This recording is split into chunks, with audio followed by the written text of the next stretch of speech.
Part 3 of the list. The real lesson. Just got out of the gym, a great workout. I have a great new hobby in painting. I've learned to love comics. I am not resentful and people usually let things roll. I still don't know where my wife lives. She won't tell me. I am not resentful about that. I think it is childish and stupid on her part, but it is her issue, not mine. I'm doing great. I can honestly say that. I bought her a piece of vegan cheesecake this weekend because she passed her driver's test. She wanted me to take it to a place she was going, so I did. Then she overslept. I ate the thing. Bought a second piece yesterday. She said she could pick it up today, but I probably won't be home. She said she didn't feel comfortable coming in and getting it out of my fridge. Again, this is her issue. I'll just eat it if she doesn't get it. I don't eat desserts like that too much, so this will be my last attempt. Won't want to wreck my workouts, but I'm not resentful about her issues. Sometimes I do wonder, seriously, however, whether I want to be married to her any longer. The attention of other women kind of started to awaken that thought in earnest in recent weeks. I brought some of this up to my IC last week, the attention from women.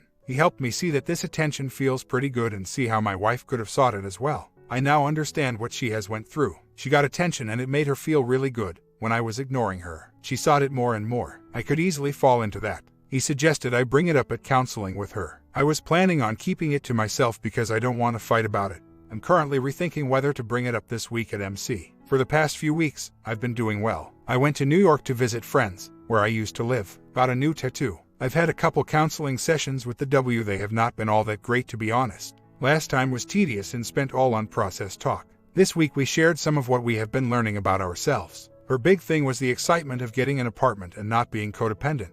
We still have very limited contact outside of counseling. Tonight, I had a stray cat come up to me as I was about to enter my building. I fed her. She's clearly been somebody's cat for a while. She is healthy and such. I have 2 cats, but I brought her inside and isolated her in a room so she and my cats cannot interact. I gave her flea meds and fed her. Tomorrow I'll take her to see if she has a microchip, which I am hoping. If not, I know somebody wanting a cat. I texted my W to see if she would hold the cat for the night. She refused. She and I are vegans and have rescued animals before. We have kept them for a few nights even when our leases said no pets. My W has a lease in a place that bans pets. So, she brought that up as an excuse. But that is bull. She just didn't want to help. It made me realize that I really don't like the person she has become. I am not mad at her for not helping. There is some danger to my own cats if this one has something, but I have isolated her. But it would ease my mind if somebody else kept her for the night till I can take her to get checked. But I am not mad at my W or anything. If I were mad, that would probably show that maybe I still care about her. But frankly, I don't feel anything at all. When she is in counseling talking, I am fairly apathetic. It is hard for me to open up around her, which probably shows some lingering vulnerability to her. But I am not excited to see her. Don't have any fun when she is around, and generally don't miss her one bit anymore. I've committed to going through this MC till October 1st when we reevaluate our separation agreement. I may be ready to move on at that point. I won't be doing it in anger or resentment if I did. I am not trying to hurt her or anything. This plus the fact that I am getting attention from other women really is pushing me further out the door. Hell, on the train to NYC, the woman I sat next to and I talked for 5 hours. She was pretty. She kept flirting with me too. Said my arms are ripped and that I will make a cool professor that students will really like, etc. She was too young for me, since she was a senior in college and I am about to get my PhD at 37. Still, felt pretty nice to be complimented by a young woman I hardly know. My gym workouts paying off too. Anyway, I am a very different place than I ever thought I would be when I first wrote this because I was walking with panic attacks at night when my W left. I thought I would die without her or something. Now, it is a different ballgame altogether. A month later, W and I are still in counseling. Tough going as far as that stuff goes. No easy or quick fix solutions for sure. Tonight, that counseling was pretty rough. She talked about her EA at first. I responded in a way that triggered her anger,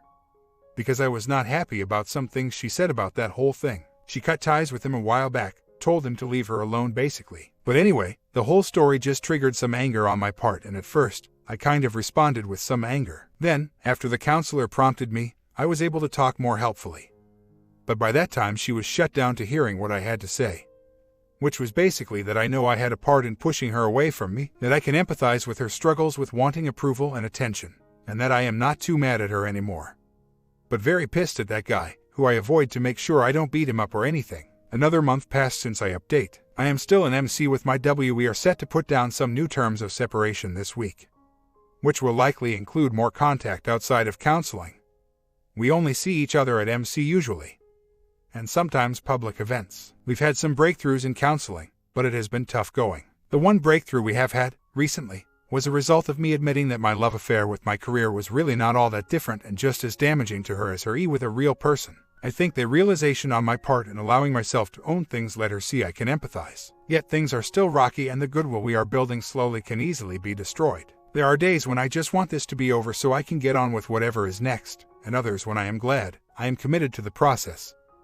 Whatever the outcome, it is a long road ahead no matter, but I am well in any case. I continue to make friends and such. I had an art show recently and won an award. W was there and complimented me. We spent a little while walking around afterward. At counseling tonight, very difficult session. W crying a lot. I've clearly caused her a lot of pain, as she has me, and we have not yet been able to get through all of it in 3 months of counseling. Some of the sessions in the past 3 months were a waste, spent on process mostly, which annoys me. So, I am taking a more active role in trying to move sessions into discussions about other things, which are harder to deal with emotionally.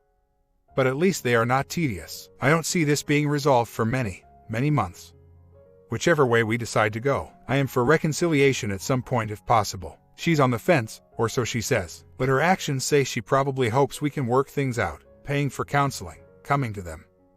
Other actions outside of counseling, but she's being guarded still because I have shown the ability to tear down goodwill pretty quick. I'm paying attention to what she does more than what she says mostly, and her actions say she cares but doesn't want me to hurt her. So, her words go with the latter mostly. Anyway, a long road ahead still with regard to my marriage and working at resolving our issues. Things are slowly getting better between my W and I. She came to an art show I exhibited at this past Saturday and spent most of the time hanging out near me, even though she certainly didn't have to and had plenty of opportunities and people to mingle with. She was pretty encouraging about the whole thing. She came on her own and had to go pretty far out of her way to get to the event. Not only that, but one of her friends dropped out of the event as an artist because she was uncomfortable with some of the acts and had a verbal and kind of nasty skirmish with the organizer. She also invited me to her apartment, for the first time, for some time this Friday. There are other signs in her behavior as well. This despite some statements in counseling that suggest she is confused and not sure whether she wants to stay married. In the last session, I listened to her tell how hurt she has been about some of my actions in the past 8 months of separation and tried to sympathize. I certainly did my share of hurtful things and affirmed most of what she said. I think that helped her. I am supposed to talk about my view of the last 8 months this week. Anyway, paying attention to her actions, not so much her words, and I see lots of small steps from her toward more healing in our relationship. The one thing that came up tonight, however, is that she is planning a housewarming for this Sunday. I did not know about that. She invited her coworkers and other folks. I do not know who all from her work was invited, but there is one person I hope she did not invite, and whom she has broken off non-work contact with. And also, it feels a little like celebrating our broken marriage to celebrate the apartment. It is a safe space for her, I get that, but the housewarming thing feels too much. I plan to speak with my therapist about it tomorrow, how I should respond, or how I can respond without breaking down any trust we are rebuilding. I have been working on my dissertation with plans to finish in January and working on building up my cache of paintings. I won an award at my first art show, voted Best Artist. I have sold several paintings in the past few months since going public and have a number of shows coming up in the next month. I even sold one that went to Taiwan. I have been meeting a whole new crowd of people as a result of diving into the local artist scene, and I like it. I hope I can avoid any petty infighting that will inevitably be part of such a scene and make friends across the board. Hell, one of the local organizations wants me on the board of directors already. I am young and from the city, which they like. Easy to break in and make friends. That is my purpose anyhow. Another month has passed since I posted here. W and I are still in counseling. In the last session we had to talk about what we want out of counseling going forward.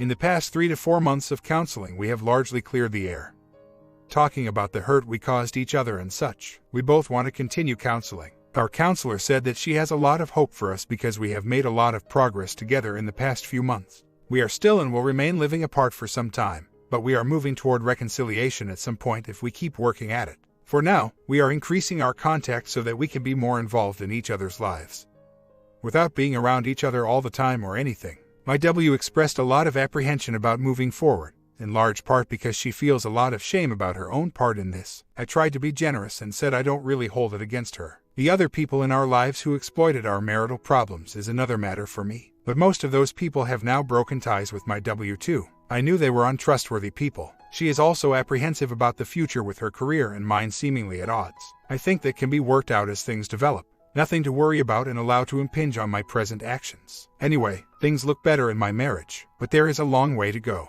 Other than that, I am working to finish my PhD this year and doing a lot of painting. Have sold quite a few paintings in the past few months and have some shows coming up in the next 2 weeks. So, things look good there. The job market for professorships is terrible though.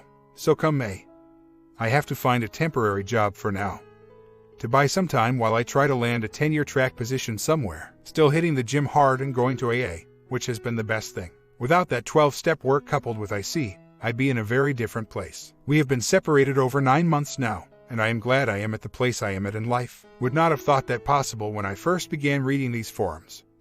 As I woke up in the middle of the night in anxiety attacks, losing weight, little sleep, etc., I'm not sure how patient I am. It has more to do with letting go of fear, fear of the future, fear of the present, fear of the past. Is it all for nothing, these past 14 years? Fear of myself. I just got tired of living with resentments and all the fear they engendered in me. About 6 weeks ago, I saw the guy she had an E with. I had not seen him in 9 months. We used to be friends. In my head, all kinds of thoughts were swirling.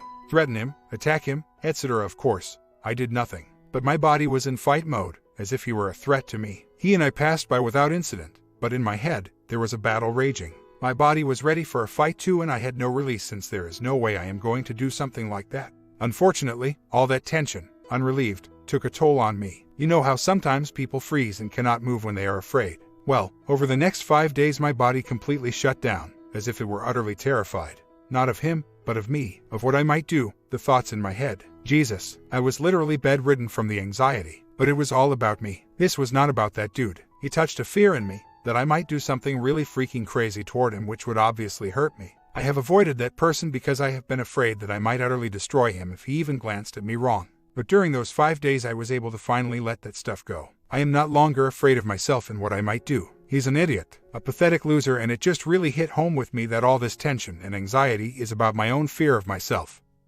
Not him. He's no threat. I am a lot stronger than he is. I am smarter. I've published like 8 books and I am not even done with grad school. And this whole thing in my head is my issue. So, I have a lot of issues. I wanted to really hurt that dude, and it caused me severe problems. But I was able to get through it and come out a bit better. I used to avoid going to the library where he works, at a higher education place, because I was afraid to run into him. Now I go there when I please. If I were to see him, I'd walk on. If he were to approach me, highly unlikely, I'd just ignore him and walk on.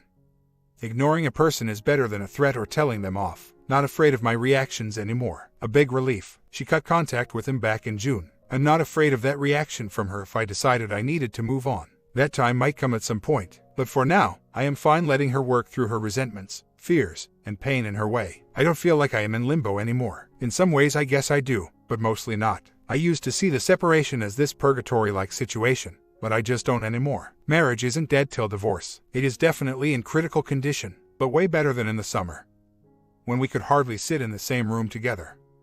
Largely because I had a bad attitude. Things take a long time to repair, if it is possible at all. It will just take time, which I guess does require patience, but being comfortable with myself and where I am at.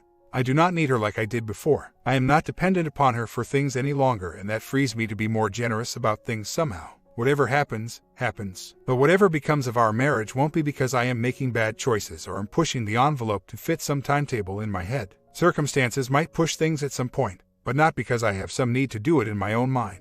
This is a limping marriage and not sustainable if it stays the norm. It could end up in divorce. I am not keen on staying in the area I am in for too much longer in life. Come May, I will either have my PhD or be very close to it. All but the defense. I've asked my university about teaching next fall. If I get a green light, that is what I will do, which would require a move if we were not reconciled by that point. So yeah, there are some endpoints, but not because I have a need in my head to move on, nor because I have anxiety about it all. At this point, for me, it is circumstances and her issues, not my own, that could end it. That, for me, is a good place to be in. I can be relatively at peace with it. I'm not bouncing off the walls worried about it. I'm not obsessed with the outcome. I certainly hope we can work it out, but I'm not going to be devastated and, in the place I was 9 months ago if things fall apart. My sense is that she is dealing with resentment, shame, and fear in her own life. If she can get past that stuff, which is all on her, then we got a chance. My part is simply not to make things worse by forcing issues when I do not need to do so, and modeling a kind of patience as you suggested without being a doormat.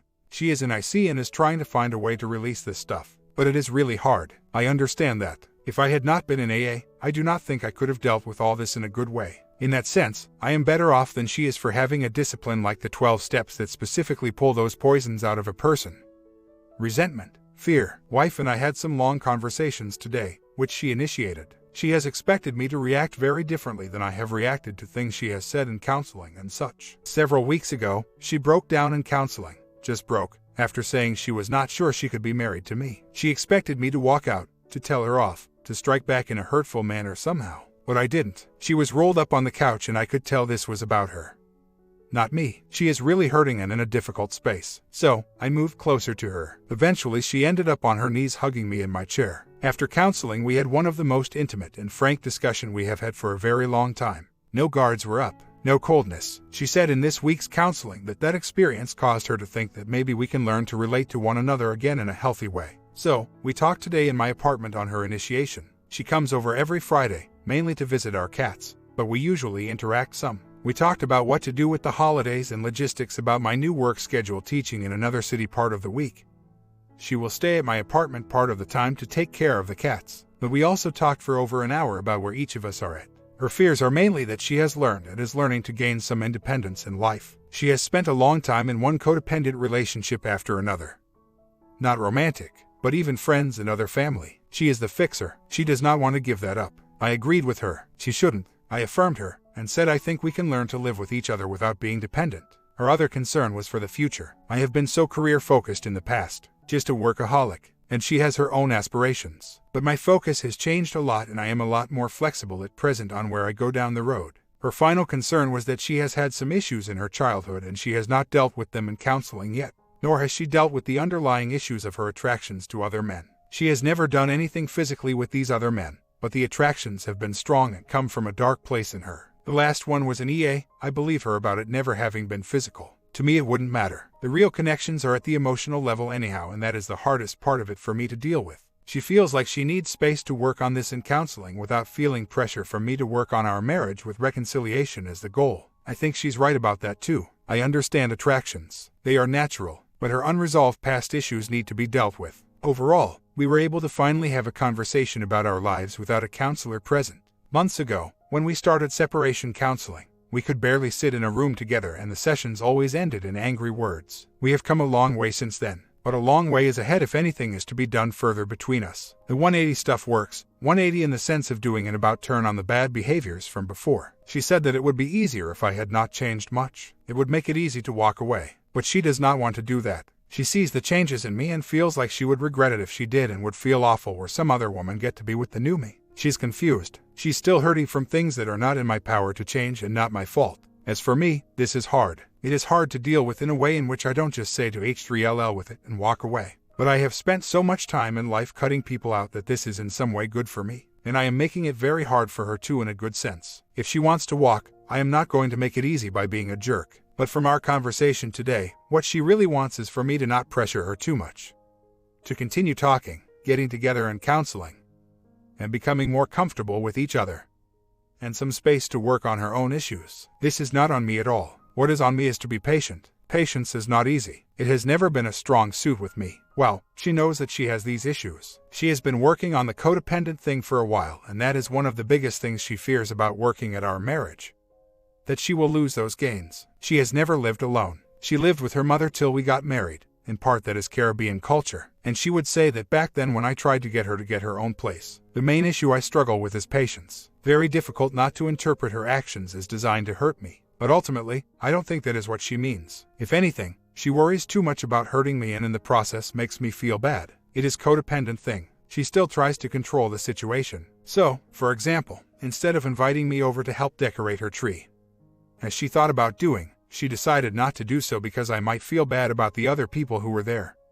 People I have no problem with in reality. I was kind of hurt by that, and it was very difficult for me not to interpret that as deliberately designed to exclude me. I mean, she could have given me priority and invited me before others or whatever. So, there is that. But on the other, she stayed up late at night fretting about it and stuff. My part is not to react. My counseling and AA work have a role there. I only go to IC every other week now and will cut back to once a month soon. I'm doing well on that score. In counseling, when she broke down, I was observing her. I could see, with a little space, that this was about her. That she was saying what she needed to say, but that it also was not a fixed position. I knew then that she was confused or she would not have broken down. Our MC said in the session that she saw her not as done, but as conflicted as well. When the MC said that, I knew I was on the right track. 2 months later, not much has changed in my relationship with my W really. I am teaching at a university in another city and commute 3 hours once a week for a 3-day stay. Then return. I considered moving, but I am not ready to do that yet. She and I have lunch once a week, talk on the phone while I am in the other city, and have regular contact throughout the week. Most of the texting is logistical stuff since she cat sits while I am away. We are not in counseling any longer since I am gone half the week. Since May is a time when both our leases are up and my employment situation will change, end of the semester. We agreed to let there be a kind of deadline on what to do about our marriage. My sense is that she wants a divorce but has not mustered the courage to go through with it. When I was considering moving, she made no attempt at all to try to keep me from going but stated she would not move. That is a big issue in itself. There are no teaching gigs where I am at currently. I will have to move if I want a tenured position at some point. I didn't handle the potential moving situation well, which made things worse between her and I. But not irreparable. We have a cordial relationship, but not one that is very close, I would say. We have more contact with each other throughout the week than we do with any other people. I helped her get a lecture series together this month for a speaking thing she had. She comes to my art shows and that sort of thing, but I don't see this as a marriage at all. At any rate, there is an end point in this whole separation and it is coming in a few months one way or another. I am going to stick through the process and be looking for work. There is actually a good prospect for a teaching post somewhere that could come through for the fall, which would entail a big move. She texted me a little while ago and wanted to come over early, to drop off our car, and to share something she learned in church yesterday, dreading that sharing time. Who knows what that will be? Church can be a great place of healing or a terrible place where people learn to associate God with all sorts of things. Warring, nationalism, their own selfishness, etc. So, we shall see. She came over because at church she heard a sermon about denial and wanted to apologize again for her and start admitting to herself in stronger terms how destructive that was to her and to our relationship. Didn't expect that. I responded by giving her a hug and saying that I hope she can find a way to move on from it and that I don't hold anything against her for it. We were both hurting because we were both treating each other badly, and neither of us really knew how to deal with that then. So, we defaulted to some pretty unconscious patterns. I handled things poorly quite often too. I did say that I will probably never be able to be around that OM.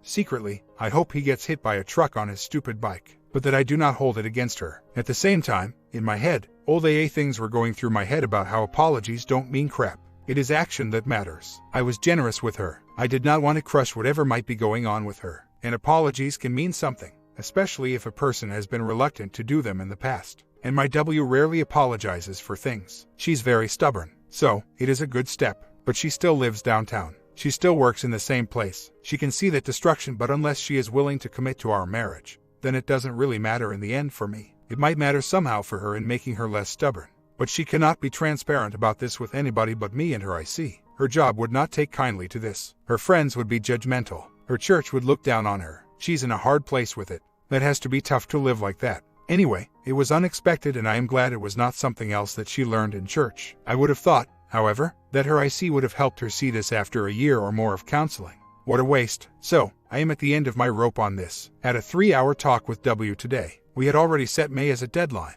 but I am ready to give up or get on with reconciliation. We have a MC session on Wednesday. By April, one way or another this limbo has to stop. Told W that today, I can give her some time to work through issues, and we can go through the exercises our MC has given us. That she found, and that I found in more than just friends, about recovering from infidelity. But this has to lead to a decision. No more limbo. No more waiting. In the meantime, I am putting my CV, an academic form or a resume, out to several places for temporary work, all of which would require moving pretty far. I am also looking at nonprofits to get some temporary work. I am doubling down on trying to finish my dissertation by summer, defending in the late summer, early fall, and having the PhD by the fall semester or around that time. I've been commuting 3 hours to a city half the week to teach, and that ends in May. So, my situation is up in the air right now after May. So I am focusing on what to do next, which has kind of pushed me to push her to get her act together. I am ready and willing to leave at this point. If a job came tomorrow, I would pack and go by the end of the week with no regrets. I have tried. I stayed. I worked on myself and am better for it. But I can go. Mentally I am ready to let go. Yet I still think it worth letting her make a decision here. If she wants to reconcile, then I am willing to try, knowing that even then it might not work. But if she can commit to a process for reconciliation, moving back in together, and such things, then I will do that for now. But yeah, all that patience is now running thin with the realities of life hitting changes in other areas are forcing a shift here too. And it needs to happen soon. Well, I told her I wanted a decision on whether she would want to work toward reconciliation or divorce. And I wanted that decision by our counseling session tomorrow. She came over after work. Divorce, not what I want really, but this limbo does have to change. But just when I thought I was ready, at peace with it even if she chose divorce, I broke down. It was a tough talk, both of us crying and such. We have been so guarded for so long. Only in times where we are both crushed emotionally do we let those guards down. So, of course, I offered another solution. Let's take 2 weeks, spend time together daily. Just doing things we enjoy and doing them together. And letting all of this go, just drop it all and have fun, be open, and pretend like we are what we would want this to be. I just couldn't go ahead and say alright, let's do the divorce. Even after all that work, I guess it matters is why she matters. I matter. We have a counseling session tomorrow. She said she needed to think about my proposal, that she could see many good things about it, and yet, so tomorrow, if she is now pushed into resolution, then I'll have to muster up the courage to let go. If she wants to try this little thing, who knows? I don't know. Something has to give. The marriage is over except on paper. Can you rekindle things this late in the game? My life will be fine. In the short term I have some hard months ahead financially. I put off my dissertation and applying for good jobs in hopes this could work out. Come May, I am in some trouble. I need a job for a year or more. I can't work for minimum wage or anything either. Graduate school bills don't allow that. But in the long run, I will be fine. I am almost sure to get a good job in a university with my academic achievements. She is likely to hold me back in that area, since she likes where we live and does not want to move. So, for me, this could be a good thing in terms of a career. And I am sure, if I want to, I can meet a person to spend life with, lessons learned and not repeating the same mistakes again. But knowing all that, this is still not easy at all. Letting go is really hard. And for me, maybe it is a good thing that I am holding on till all the options are done. I easily discard people in most circumstances. I easily shut down, switch a button inside and cut people off if I want. I have worked hard at tempering that over the past year. A question lingers with me. Was it manipulative behavior on my part to throw down an ultimatum, decide and then offer another option when she did? I did not intend to do that, but still, my comment is OP having trouble letting it go. This is near the end. Was she playing with him the whole time, or was it something else? Let's find out in the ending.